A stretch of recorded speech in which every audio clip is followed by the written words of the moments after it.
Nagtapos sa draw ang laban ng ating pambansang kamao Manny Pacquiao kontra sa Japanese boxer na si Rukiya Anpo na ginanap sa Saitama Super Arena sa Japan. Ang laban na ito ay walang grado dahil nga ito ay exhibition match. Ang tanging mananalo lamang dito ay kung sino makakuha ng knockout. Dahil umabot sila sa third rounds ay idineklara itong tabla. Gayunpaman ay kapansin-pansin na nakuha ng Japanese kickboxer ang round 1 at round 2 dahil sa pagpapaulan nito ng suntok sa ating pambansang kamao Manny Pacquiao. Habang si Manny Pacquiao naman ay bumawi sa pangatlong round ng kanilang laban dahil tila dito na siya nag-iinit kay Rukiya. Marami ng boxing fans ng ating pambansang kamao ang nabitin sa third round sa exhibition fight na ito. Samantala, si Ryan Garcia na nanood sa kanilang laban ay nagpahayag din ng interes na labanan ang kahit sa sino sa kanila ni Anpo at Pacquiao. Live itong sinabi ni Garcia sa ibabaw ng ring. I want to fight in Japan and I want to challenge Anpo or man,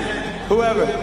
Ang laban ni Pacquiao ngayon kay Anpo ay ang kanyang magsisilbing warm-up ni Pacquiao sa posibleng pagbabalik nito sa professional boxing. Nauna nang napaulat na pakay ni Pacquiao na maging challenger ni reigning World Boxing Council WBC welterweight champion na si Mario Barrios. Dumami na nga ang mga nagyaya sa ating pambansang kamao at nag-iisang 8th Division World Champion. Ano sa tingin ninyo? Kaya pa kaya ni Pacquiao makipagsabayan sa mga makabagong World Champions? Huling sumabak si Pacquiao sa pro boxing noong August 2021 kung saan natalo ito kay Yordenis Ugas via unanimous decision. Matapos ito nagpasya si Pacquiao na magretiro na sa pro boxing para pagtuunan ng kanyang noon ay presidential bid.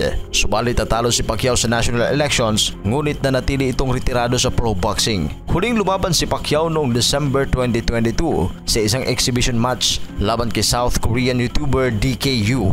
Sa kanyang ikalawang exhibition match, haharapin sana ni Pacquiao si Japanese mixed martial arts Chihiro Suzuki, ngunit nag-withdraw si Suzuki dahil sa kanyang hand injury. Kaya naman agad ipinalit si Anpo na isang kickboxer.